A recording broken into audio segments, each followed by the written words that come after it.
अस्सलाम वालेकुम।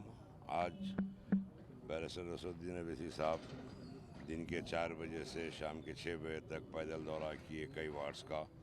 उसके बाद पब्लिक मीटिंग मुनक़िद हुई अम्बेडकर चौरस्ते पे। अल्हम्दुलिल्लाह बहुत अच्छी पब्लिक आई और हमको उम्मीद है कि यहाँ पे नलगुंडा में जितने भी उम्मीदवार हैं वो भारी अक्सरियत से जीतेंगे।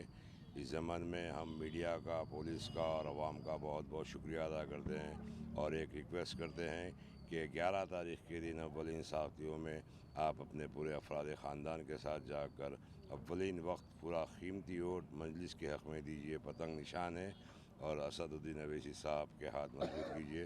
शुक्रिया। खुदा हाफ़िज़। Thank you.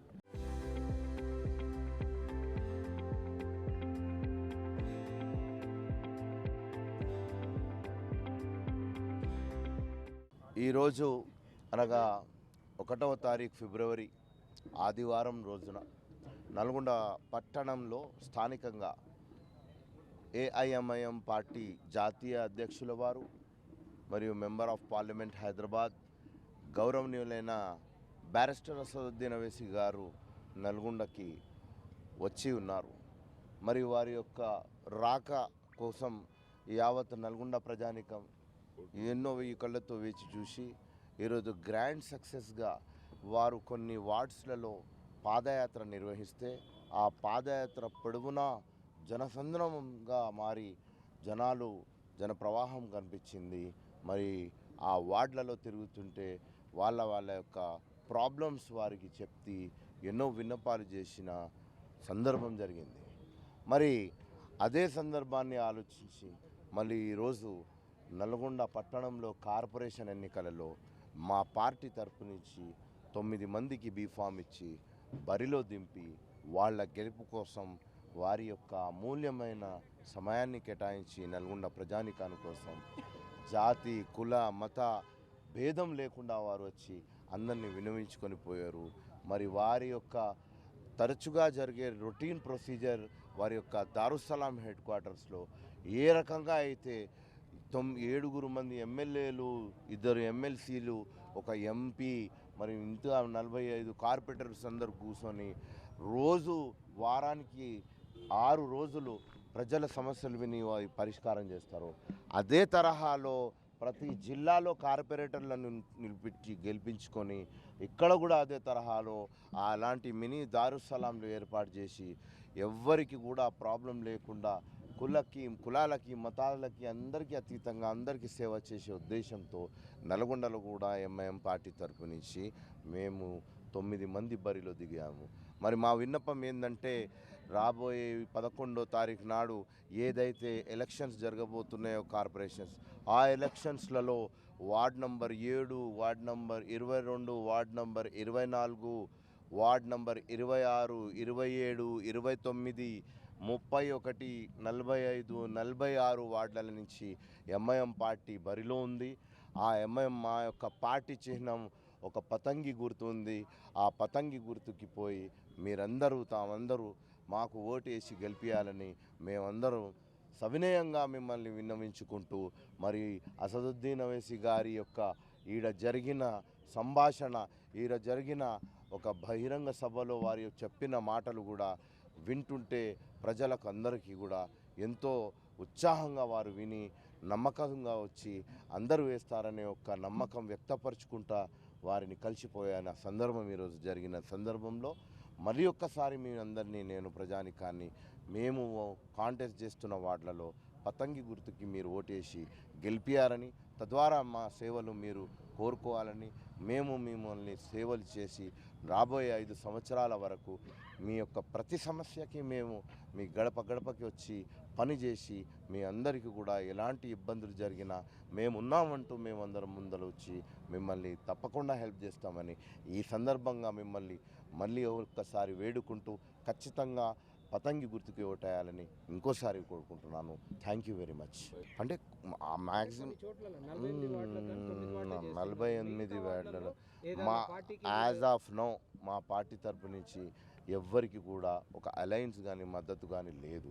కాకపోతే ఇప్పుడు ఇక్కడ ప్రస్తుతం జరుగుతున్న సరళి ఏదైతే ఉందో ఆ సందర్భానికి మనం ఖచ్చితంగా దాన్ని పరీక్షించి ఆ ప్రతి ఒక్క వార్డుకు సంబంధించిన క్యాండిడేట్లు ఏ పార్టీ నుంచి ఏ పార్టీ క్యాండిడేట్ నిలబడుతున్నారో చూసి వ్యక్తిగతంగా ఆ పార్టీ క్యాండిడేట్లకు మనం 100% హెల్ప్ చేయాల్సిన అవసరం ఉంది. కాకపోతే కొన్ని సంవత్సరాలు గత 2 సంవత్సరాలుగా ఒక అరాచకమైన కొన్ని సందర్భాలు జరుగుతున్నాయి. దానికి దృష్టిలో పెట్టుకొని మేము ఎలక్షన్లో మా కార్యాచరణ తదుపరి మా అధ్యక్షుల గారి నిర్ణయం ప్రకారం మేము చేస్తామని నేను చెప్తున్నాను. Thank you.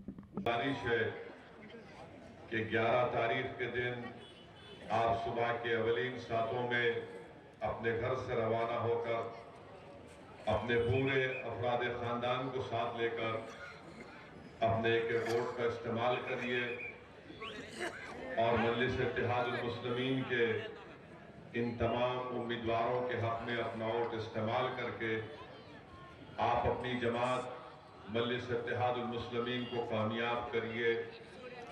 आपका एक वोट पतंग के निशान पर जब लगेगा तो आपके इत्तेहाद का पैगाम होगा। वो पैगाम होगा हम अपनी लीडरशिप को मजबूत करेंगे नलगुंडा में।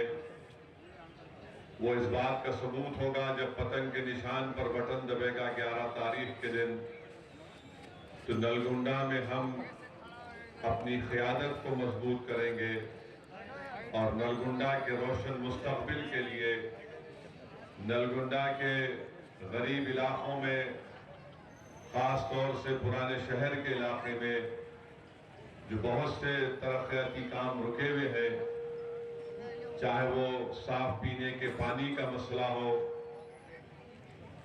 चाहे वो रोड का मसला हो, ऐसे तमाम बल्दी आबरसानी और बरखी के मसाइल के लिए, उसके हल के लिए ये बहुत ज़रूरी है। साबिक़ा राकिन बल्दिया, साबिक़ा सदर, मोअज़्ज़िज़ अराकीन, मेरे अज़ीज़ दोस्तों और बुजुर्गों, नलगुंडा में इस म्युनिसिपल कॉरपोरेशन के इंतखाबात में मजलिस इत्तेहादुल मुस्लिमीन के 9 उम्मीदवार मैदान में हैं।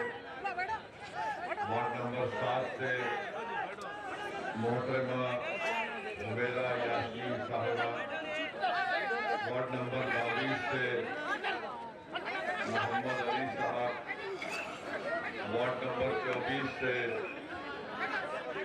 मोहतरमा फरद बानू नसीर, वार्ड नंबर 26 से नूरुल लतीफ़ी मुहर्रम, वार्ड नंबर 27 से मोहतरमा सुमैया बेगम अतहर, वार्ड नंबर 29 से ख्वाजा समीउद्दीन उर्फ नदीम साहब, वार्ड नंबर 31 से मोहतरमा Umera Farnaz Abdu, ward number 45 से एडवोकेट मोहम्मद रजीउद्दीन साहब, वार्ड नंबर 46 से जनाब इत्तेहादुल मुस्लिमीन के हक में अपने वोट का इस्तेमाल करें। आप जानते हैं कि नलगुंडा में बहुत से आपके मसाइल हैं और अभी मजलिस इत्तेहादुल मुस्लिमीन के सदर रजीउद्दीन साहब ने आपके सामने बताया कि मजलिस इत्तेहादुल मुस्लिमीन ने यहाँ पर क्या काम अंजाम दिया। पीने का पानी भी साफ नहीं आता और कचरे के वेस्ट मैनेजमेंट का मसला है। और आप जानते हैं कि मेन रोड का काम होना बाकी है। तो ये ऐसे मसाइल हैं कि आप अगर अपने उम्मीदवारों को, अपनी पार्टी के उम्मीदवारों को कामयाब करेंगे तो यकीनन इंशाअल्लाह ताला यहाँ पर ये मसाइल हल किए जाएंगे।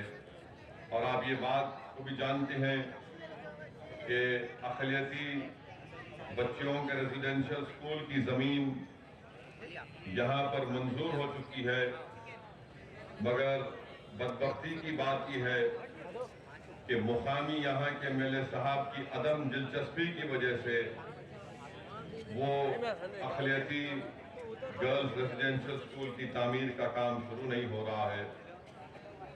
और आप जानते हैं कि जिस तरह से हमारे SC, ST और BC तुलबा और तालिबात के लिए एक फ्री कोचिंग सेंटर है, वैसे ही यहाँ पर अक़लियती बच्चे और बच्चियों के लिए एक फ्री कोचिंग सेंटर का क़याम में लाने की बेहद ज़रूरत है। ये सब काम इसलिए नहीं हो पा रहे हैं क्योंकि नलगुंडे में आपकी एक सियासी क़ियादत मजबूत नहीं है। नलगुंडे में आपके वोट से आपके नुमाइंदे कामयाब नहीं हो रहे हैं। आप जानते हैं कि आज से चंद महीने पहले यहाँ पर दरगाह हजरत लतीफुल्लाह शाह कादरी की जमीन पर रोड बनाने का काम शुरू किया गया था।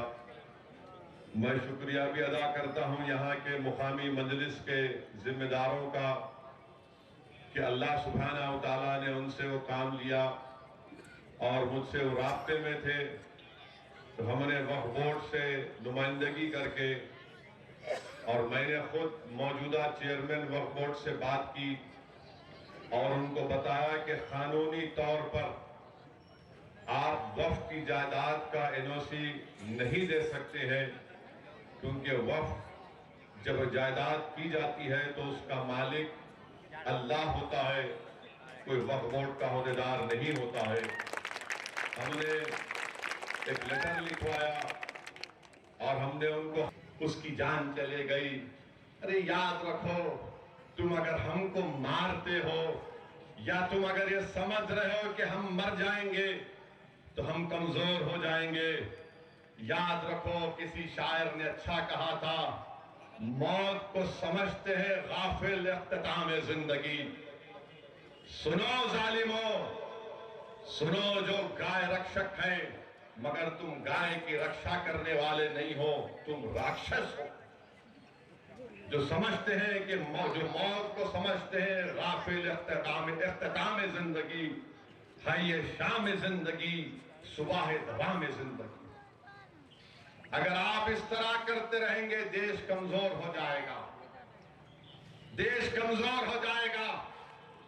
अगर आप ये समझ रहे हैं कि आदिवासियों को, मुस्लिम अक़लियत को, ईसाइयों को, ओडिशा में एक ईसाई पादरी को मजमा मारता है हुजूम, उसके मुंह में गंदगी डाल दी जाती है, क्या इसलिए हमने इस देश को अंग्रेजों से आजाद करवाया था कि अक़लियतों से इस तरह, आदिवासियों से, मुसलमानों से इस तरह का बर्ताव किया जाएगा? याद रखिए, जिसके पास नुमाइंदे होंगे, कोई लड़ने वाला होगा, कोई बोलने वाला होगा, कोई सवाल उठाने वाला होगा। तो मेरी आप तमाम से अपील है कि ये इलेक्शन सिर्फ नलगुंडे के म्युनिसिपैलिटी का जरूर है, मगर आपको अपनी सियासी क़यादत को भी मजबूत करना है। लोग आएंगे और चले जाएंगे, लोग बहुत सी कोशिशें करेंगे। मुझे अंदाजा इस बात का कि बरसर इख्तिदार में जो रहते हैं वो अपने आप को अरबाब मुजाज समझते हैं, मगर इस जमहूरियत में अगर किसी के पास ताकत होती है तो अवाम के पास उसकी वोट की ताकत होती है। तो मेरी आपसे अपील है कि 11 तारीख के दिन अपने एक वोट का सही इस्तेमाल करिए। और मैं बीजेपी के लोगों को फिर से बोल के जा रहा हूं, तुम ट्रंप से क्यों डरते? तुम ट्रंप से क्यों डरते? कुछ तो बोलो। ट्रंप बोल रहा है कि हमारे देश के वजीर आजम नरेंद्र मोदी ने उससे कहा, सर प्लीज। बीजेपी के लोग कुछ नहीं बोलेंगे, RSS कुछ नहीं बोलेंगे।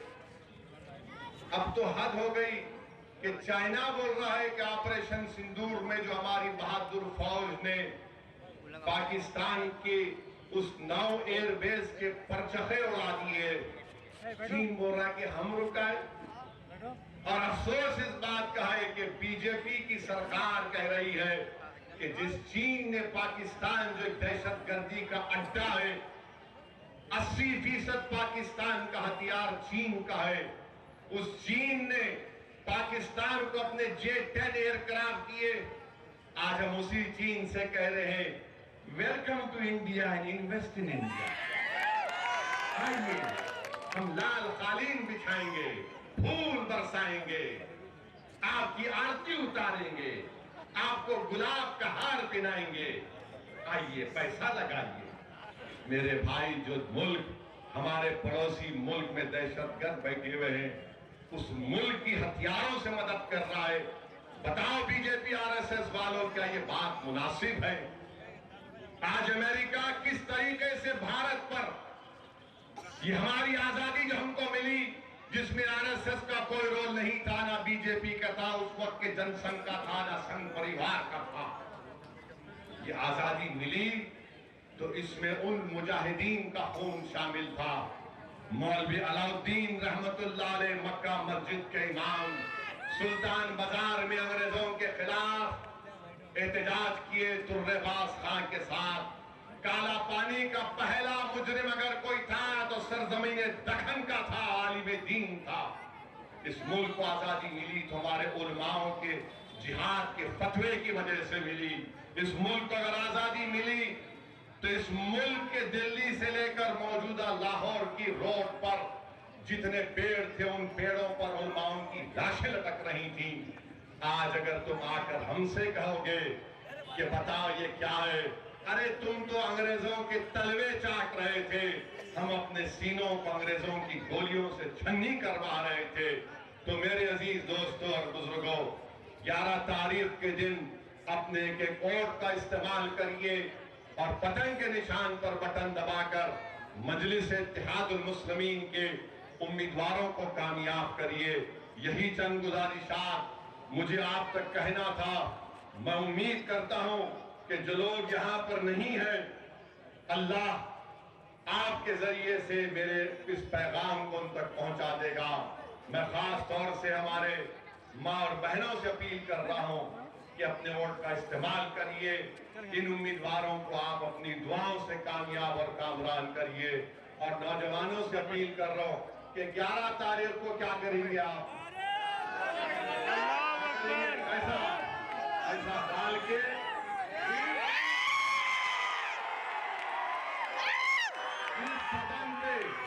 पतंग पे बटन दबाइए। मैं बुजुर्गों से भी अपील कर रहा हूं, अहले दिल से भी, कि आप दुआओं में मजलिस की कामयाबी का जिक्र करिए। बहुत बहुत शुक्रिया। చరిత్ర సృష్టించినోడు ఇప్పుడు ఆ చరిత్రని తిరగరాయబోతున్నాడు. అబద్ధాల గోడల్ని బద్దలు కొట్టి నిజాలను రాగా మీ ముందుంచబోతున్నాడు. నిజమైన వార్తల కోసం వెంటనే డౌన్లోడ్ చేసుకోండి రా యాప్ని.